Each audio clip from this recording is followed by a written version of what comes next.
Hello everybody and welcome to this Man of Steel spoiler review. So Man of Steel came out in 2013 and is the last Superman movie before Batman vs. Superman. And I am so excited to say I am 1 week away from Batman vs. Superman and I cannot wait.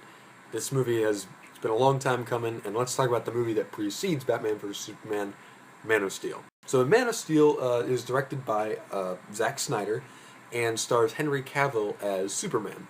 And this is a complete re-envisioning and a retelling of the origin story of Superman and basically his first encounter with becoming Superman, and he has to end up fighting General Zod in the end. Like I said, guys, this is a big spoiler review. I'm going to go through this movie from top to bottom, basically, in a quick format. But overall, this movie, to me, I'm going to give my quick score, and I'm going to give you reasons why in a second. So, my quick score on this is a 9 out of 10. This movie is, again, fantastically brilliant, if that's even a phrase. But I think this movie is brilliant because it brings the Superman story into modern day. With Superman Returns and all the other Superman movies before this one, it was all set in like this olden kind of time and everything. Even though it was set in modern day, it was set in like this 1970s type Superman. And I like the way they reimagined the suit, the origin, all the mythology with Krypton. I just liked a lot of that stuff, and I thought it was really good. The CGI was very well put together. The fight sequences were gritty, but I mean, it's Superman. I mean, it's tough to make a Superman movie, work, but to make it work in a today time, they added a lot of elements of things that we know to be true. It's like if and one of the things that this movie brings up is that if aliens were to come from another planet and looked like us, how would we react to that? Perry White says the world's not ready for stuff like that. People in the movie say the world isn't ready to find out what Superman could do. So when they do, they're going to be scared. They're going to be like, oh my goodness. It changes everything humans know about society and life in general, knowing that there are other beings out there. And I like that about that movie. I like this about that movie. It tells us right off the bat, this is what people would think, and this is what people would do. And I think that's what Batman vs. Superman is going to implement in its storytelling, that people are scared, but people are going to be worried. And that's why the government is asking Superman, he's got to be accountable for what happened at the end of this movie. The whole fight with Zod. When Zod comes to Earth to find Kal-El, because Zod believes he has the Codex, which is basically the DNA and the genetic code and everything for all people on Krypton and everything, and he wants to create Krypton on Earth. And that means wiping out everybody on Earth and creating Krypton on Earth. So just starting, fresh, basically. They're terraforming the world. Then Superman has to stop him, and a massive fight ensues, and it's brilliant, I think. I think it's very well put together. One of the biggest issues with this movie that people have is that Superman ends up killing Zod in the end. Well, let's put it this way, guys. If Superman didn't kill Zod, Zod would have destroyed the rest of the world and killed that family that he was laser visioning. I'm thinking he had to kill him. I mean, look, this movie, I can tell you right now, I've tried to watch this movie with other people, and it is very split on if this movie is a good movie or not, if it's a good Superman movie or not. Is this a Superman movie that people want? And the thing is, I think it is. In my The Death of Superman Lives review, What Happened review, actually, for that documentary, I mentioned how it brought up the fact that people are stuck.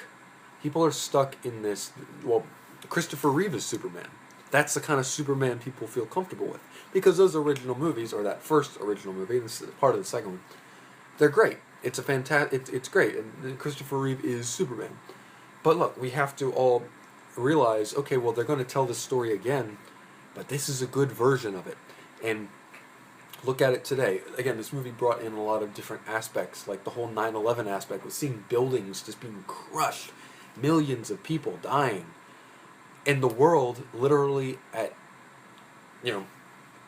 the world is literally in the balance between Superman and Zod, and they fight each other literally to the death. And there's a moment, and it's not like Superman just killed Zod and is like, not like he snapped his neck and is like, yeah, I'm good. No, he like screams out and everything. He's like, ah, because he knows. He knows. He knows he's the only Kryptonian left. He's alone. He's alone in the universe. He's alone. He's a loner now. That's what he is. And look, there are some continuity and small little things about this movie that people aren't gonna like. People aren't gonna like that Lois Lane plays a huge part in this movie. I think it's good because she's the human in the story that drives us through this and everything. And I think this movie is brilliant in its storytelling, and Zack Snyder should be commended for making this movie. Not an easy movie, a movie that they've tried to make Superman movies for years. Like I said in my The Death Superman Lives What Happened review. That movie didn't happen. The Superman Flyby didn't happen. The J.J. Abrams movie didn't happen. There's all these other ideas and things that didn't happen because nobody could pull the trigger on this is what we want to do. And they end up settling for Superman Returns, and I've already gone over that in my other review, and that's the problem with it. The problem is you have people that are just like, nope, we don't want to change. We want to keep this same Richard Donner type Superman, and it didn't work, and it doesn't work. Having Superman lift an island of kryptonite into the sky and into space makes no bloody sense. It's stupid. It's stupid. Have him fight someone, and having him fight Kryptonians in this first movie was a brilliant idea. Some of the things that people are going to find a problem with in this movie, the first 20 minutes of this take place on Krypton.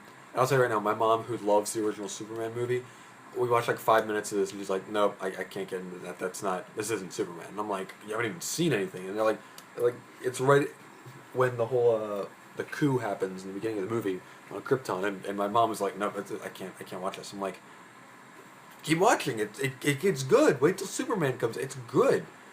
And they just Mom couldn't get into it. Again, the whole Lois Lane thing, people might not be able to get into the fact that she's such a main character.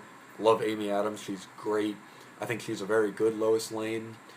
I think they incorporate the whole Clark Kent character. I like how she knows Clark Kent is Superman. Finally, they got rid of this whole dumb secret identity thing. And I mean, Perry White and all them, they've seen Superman from a distance, so it makes sense that Superman in the glasses, and he does change his hair up a bit, so it's like, okay, it makes sense.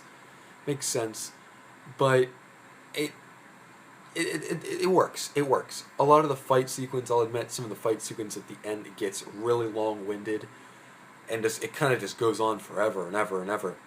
But I think it was necessary, and for this movie, you could cut about 10 minutes off this movie, and it would still work. There's just a lot of things that could have been condensed and brought in, but I like the flashback with the two fathers aspect of Jonathan Kent and Jor-El. I really like a lot of that stuff. I love everybody in this movie gave an A+ performance in my opinion. I think this movie is a 9 out of 10, like I said earlier. And I think this is just a really, really good Superman movie, and I cannot wait for Batman v Superman. So thank you guys for watching this video, and continue to watch soon, because I will have my Batman vs. Superman review coming soon. It'll be coming in the next week when Batman vs. Superman comes out. I'm going to try and see it Friday. So we'll see how... I'll try and get together with some friends, and we'll try and do a quick video. I may have to segment up the video, because when some of my friends get to go see it, because of just our conflicting schedules and things. But overall, guys, thank you for watching this video. Comment below what you think of Man of Steel and what your anticipation is for Batman vs. Superman. Are you happy for it? Are you not? Are you mad? What do you think? And personally, what do you think of Man of Steel as this new age Superman movie? Again, yeah, comment below, like this video, subscribe to my channel, and as always, guys, I'm Andrew, and I'll see you all next time. Goodbye.